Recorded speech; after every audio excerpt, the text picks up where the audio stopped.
Let's begin with something essential. You were never meant to chase. You were never meant to beg, shrink, or perform for your worth. You were meant to magnetize. You were designed to draw towards you the very experiences, people, and realities that reflect your inner world. That's not philosophy, that's quantum law. See, we live in a vibrational universe. Everything you experience is a reflection of your energetic signature.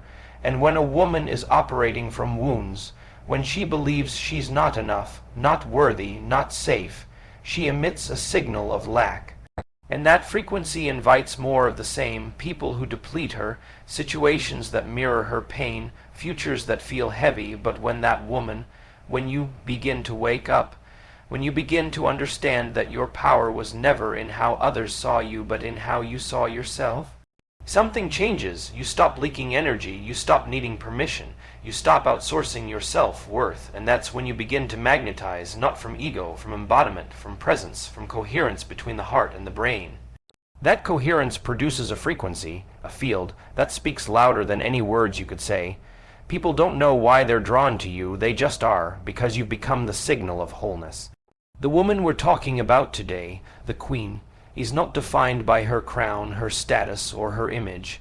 She's defined by her alignment, her stillness, her power to choose herself again and again, even when it's hard.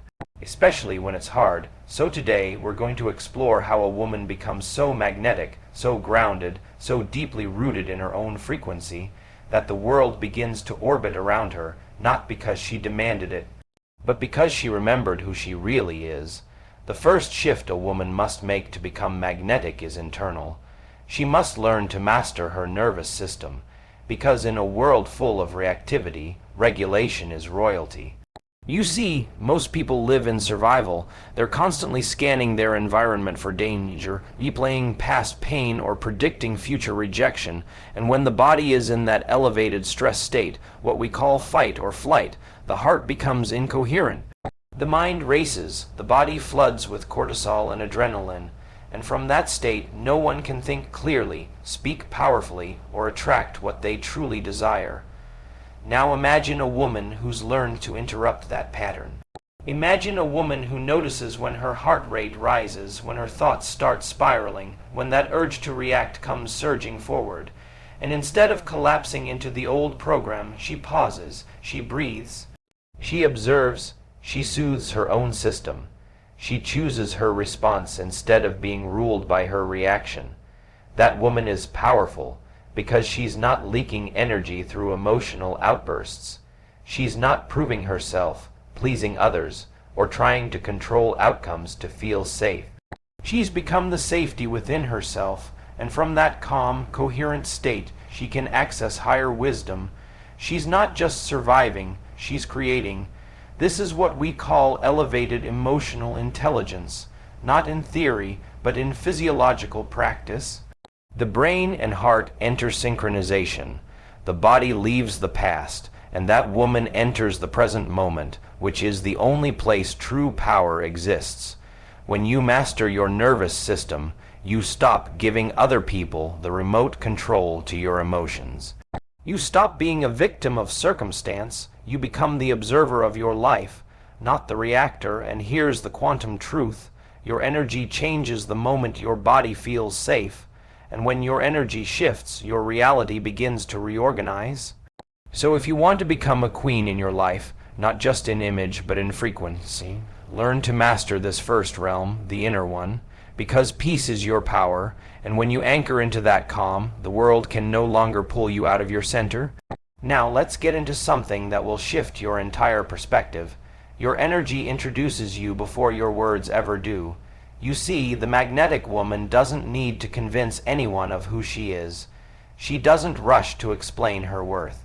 She doesn't overcommunicate to feel understood. Why? Because she knows her field. Her energetic presence is already speaking for her. Think about it. Every thought you think, every emotion you rehearse, every belief you carry is creating an electromagnetic signature. That signal is not metaphorical, it's real, it's measurable, and it's being broadcasted 24/7 into the quantum field, interacting with everyone and everything around you. So when a woman enters a room rooted in confidence, grounded in peace, and connected to her truth, people feel it. Even if she says nothing, her energy says, I know who I am, I don't need to be louder, I just need to be aligned. And now compare that to someone who tries to appear confident but internally is anxious, pleasing or seeking approval. The energy may be masked with smiles or words, but underneath, it's inconsistent, it's incoherent, and people can feel that too, whether they realize it or not. The woman who leads with her energy doesn't manipulate, she doesn't perform, she simply embodies a frequency so clear, so calm, so powerful, that others adjust to her, and this is where true magnetism begins. Because people don't remember your tone or your script, they remember how they felt in your presence. And how do you achieve that kind of presence? By doing the inner work, by creating coherence between the mind and body, by living in elevated emotions, not just thinking them, but practicing them. Gratitude, love, compassion, joy. This is not about being fake. This is about becoming congruent, aligning who you say you are with who you energetically show up as. So the next time you walk into a room, don't focus on being liked, focus on being aligned. Because when you lead with your energy, your truth speaks louder than any words ever could. Let's talk about self-worth, not the version we've been conditioned to believe, but the deeper, energetic truth of it. A magnetic woman, a true queen, isn't magnetic because she's accomplished everything on her checklist, or because she fits someone else's standard of success, beauty, or value. She's magnetic because she has decoupled her worth from external metrics. She's stopped measuring her enoughness based on someone's attention, society's approval, or how much she produces. She knows something most never realize. Your worth was never up for negotiation. It was built into you the moment you were born. But here's what happens to most people. Early on, they receive messages that love is conditional. Be quiet and you'll be accepted. Achieve and you'll be praised. Sacrifice and you'll be loved. And slowly, without realizing it, they develop the belief that they must earn their place in the world. So what do? They overgive, overcompensate, overexplain. They trade authenticity for approval. They chase relationships, jobs, and recognition trying to feel valuable. But the problem isn't that the world hasn't seen their worth. The problem is they forgot it themselves. Now let me offer you a different paradigm, one rooted in quantum truth. When you live from the belief that your worth is innate, your energy changes. You stop trying to convince. You stop reaching outward. You begin anchoring inward. And from that place, everything shifts. The magnetic woman doesn't chase validation because she already knows who she is, and because she knows her worth is not attached to a role or a result. She carries herself with a quiet confidence. Not ego, not arrogance, certainty. And here's the magic. When you stop needing others to confirm your value, they begin to respect your value. Why? Because people are always responding to the signal you're sending about how you see yourself. When you see yourself as worthy, whole, and enough, not someday, but now, that becomes your baseline frequency, and the field responds accordingly. You don't need to prove your light to be radiant. You are the light. And when you remember that your magnetism becomes unshakable, let's get honest about something that most people don't want to admit. Chasing is rooted in fear. It's rooted in the belief that if you don't pursue, grasp, or prove, something valuable will slip away. But the magnetic woman, the queen, understands that chasing is not the way of creation. It is the way of survival. In the quantum field, everything is vibration, and chasing someone or something implies a belief. It's out there, and I am not enough until I have it. That belief carries a frequency of lack, and that frequency becomes your signal. When you chase, you're not just moving towards something. You're energetically pushing it away because you are radiating the very vibration of not having it. But the woman who truly understands her power, she flips that dynamic entirely. She doesn't run after love, success, or validation. She knows that everything she desires already exists as a potential in the quantum field. And if it exists, she can align with it not through force but through frequency. Let me explain. The magnetic woman asks, who would I be if I already had it? And then she becomes that version of herself. Not tomorrow, not someday, but now. She begins to embody the feelings she once thought she'd only feel after she got the relationship, the job, the recognition. She brings those elevated emotions, gratitude, joy, fulfillment, into the present moment, and from that coherence she collapses time. Now she's no longer chasing a result, she's becoming a match for it, and the moment you become a vibrational match for something, you don't have to chase it. It finds you. Why? Because energy responds to energy. Reality is not happening to you, it's responding to the signal you're emitting with your thoughts, emotions, and state of being. So the magnetic woman attracts by being. She cultivates inner wholeness.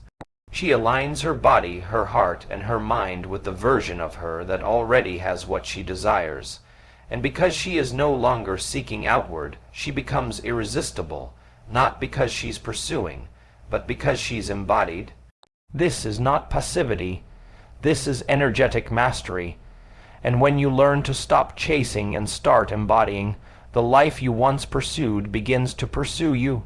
In a world addicted to urgency, distraction, and performance, there is something wildly powerful, almost rebellious, about a woman who knows how to be still, not frozen, not passive, but deeply present. Deeply grounded, that stillness is her superpower. Why? Because when you enter stillness, you exit the program. The majority of people live on autopilot, thinking the same thoughts, feeling the same emotions, reacting the same way. They're constantly doing, striving, achieving, yet rarely asking, who am I being? But stillness invites you into a different realm, the only realm where transformation is truly possible, the present moment. See, when you become still, when you unplug from the noise, step back from the overthinking, and release your grip on control, something profound begins to happen. The body relaxes, the heart opens, the mind becomes quiet, and suddenly you can hear something most people miss, your own truth. That's the space where a woman reconnects to herself. That's where she stops reacting and starts observing. That's where she can hear the voice of intuition, not fear. That's where she reclaims her power, not by force, but by presence.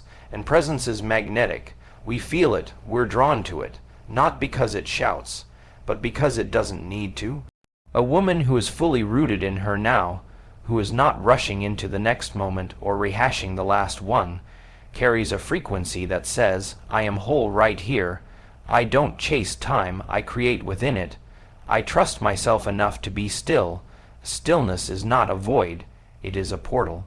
It's the space between stimulus and response, the sacred pause before the choice, the womb of manifestation itself. The magnetic woman knows this. She doesn't fear the quiet because she's no longer afraid of meeting herself there.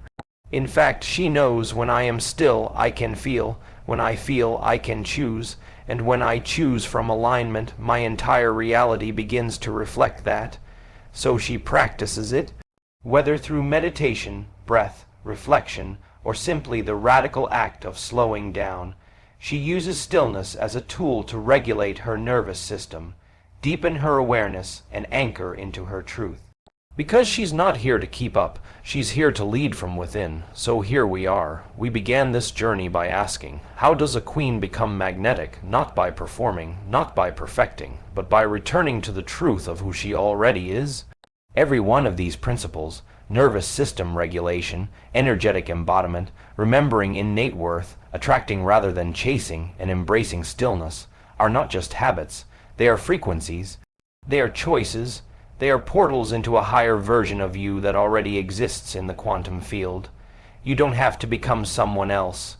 You just have to stop abandoning the version of you who already knows. You are not broken. You are not behind. You are not waiting to be chosen. You are a co-creator with the field, a woman whose energy rewrites rooms, who no longer seeks to be enough because she knows she is, and who magnetizes from her being rather than her striving. And here's the final truth I'll leave you with: the woman the world cannot forget, the woman they fear losing, the woman who walks with elegance and stands in unapologetic grace. She isn't special because of what she has. She's unforgettable because of who she's become. You can think of it this way: you are not waiting for a magnetic life. A magnetic life is waiting for a magnetic you. So breathe, recenter, return to that place within you that is calm, powerful, radiant, and whole. And then, watch what rises to meet you, because the field doesn't lie. The quantum responds, and the world always reflects the energy of the woman who remembers who she is.